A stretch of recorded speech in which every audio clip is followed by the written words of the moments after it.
I used to be stationed with a first class. Let's call this first class Frank. Now, I like Frank. Frank was a good guy, but Frank had a bit of a temper. And to compound him having a short fuse, Frank had a drinking problem. Now, the immediate command was aware that Frank had a drinking problem, but they always looked the other way because he knew his job up, down, and sideways. He was very valuable to the division. Well, because Frank liked to tie one on and crawl into a bottle every now and then, Frank understood that he could not come back to the ship when he was drunk because they didn't play that. You could not come back across the quarterdeck if you smelled of alcohol. So Frank used to ride motorcycles, and he had his sleeping bag and a tarp on the back of his motorcycle. We were in Guam, so when Frank would go out and get drunk, he would just find a secluded beach, pitch him a tent, sleep overnight, then get up the next day, come to work. And also, why Frank didn't sleep on the boat, I've got to tell you, Frank had what we call night terrors. Frank would be in the rack and go to screaming bloody murder in the middle of the damn night, have everybody jump out their rack like it's general quarters. Imagine sleeping peacefully and all you hear is, "No! No, stop! Please! Ah!" And Frank would be behind his curtain. You see the curtains fluttering and shit, but wasn't nobody gonna go near them goddamn curtains. Because Frank slept in some colorful Speedo type drawers. So we weren't going over there. We didn't know what the fuck was going on behind that curtain, but wasn't nobody gonna peek inside. And so we would stand outside Frank's curtain and be like, "Frank, wake up and go back to sleep! Frank!" And then he'd wake up and be like, "Sorry, guys." So most times Frank did not sleep on the boat. Well, this one particular night, Frank got drunk, tried to find him a beach to go sleep at. Frank found him a beach, but it was off the side of a steep-ass cliff. Frank tried to climb down the cliff, but because he was drunk, lost his footing and slid his ass all the way to the bottom. Well, it had been raining real bad, so it was real muddy. Frank kept trying to climb back up the cliff, but he would get part way and slide back down. Frank ended up sleeping on the beach. Well, of course, he woke up too late to make it to quarters in the morning, but it's light, so Frank had to find a way to climb back up off this cliff. Frank hops right on that motorcycle, muddy than a motherfucker, and hightails it back to the command. Well, we standing in quarters, don't nobody know where Frank at. They putting out calls and stuff like that. We at parade rest. Well, when you know it, the front door flies open. Boom! It's Frank, and Frank looks like a monster. All you see is eyeballs. It's like he's just covered in mud all over. Well, of course, us being sailors, we started to laugh. And then Chief, as Senior Chief, was like, "Shut up! Shut up! It's not funny! Get your shit, Frank!" So Frank goes over to his desk, gets his keys so he can go down to the berthing to unlock his rack so he can take a shower and get back to work. Well, because of this incident, they put Frank on a modified punishment. Well, what they call was a punishment because they didn't want to kick him out. They didn't want to really alert the command. So what they did when we was in Guam, they had these old 1950 style houses that they gutted out and made into barracks. They called them Cableville. Well, the youngsters over there, the E4 and below, would be over there wilding the fuck out. So they would put a first class over there every now and then, so try to keep law and order. So they told Frank so that Frank wouldn't have to sleep on the boat and he wouldn't have to sleep on the beach. You can go over there to Cableville and sleep over there. Kind of made him a den mother. Well, that was a horrible idea because on nothing go on over there but drinking. Well, Frank gets over there just like I thought, ties one on one night, gets into it with the young motherfuckers in his suite. Them young boys beat the living shit out of Frank,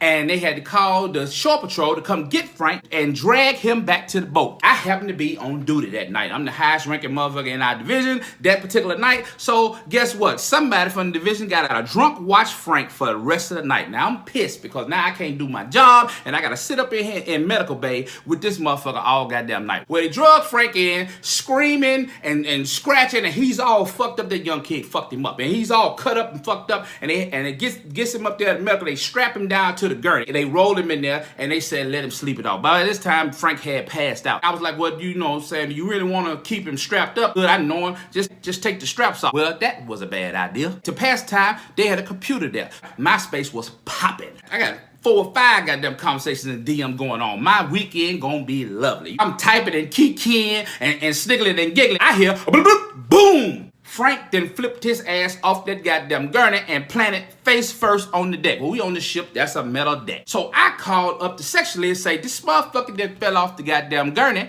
I need permission for me to lower that damn thing down to the ground, because on medical beds, you can lower them bitches down to the ground." And then the senior came up there, helped me get Frank back on the gurney, and so we left him there like that. So I gets back on the goddamn computer on MySpace, sniggling and giggling at hoes. That's what I'm doing, because remember, I'm single at time. Don't judge me. So you know how you be doing something, and you all into it, and then you feel like you feel eyes watching you? I feel a pair of devious eyes watching me. So I happened to glance over there to see where Frank was on the floor. Frank ain't on the goddamn thing. So I gets up, looking around. Frank.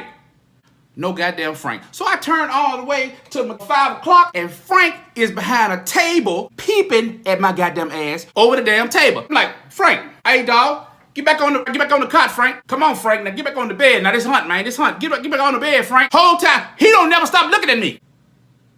He don't respond. He don't move. Then all of a sudden, Frank gonna stand up real slow.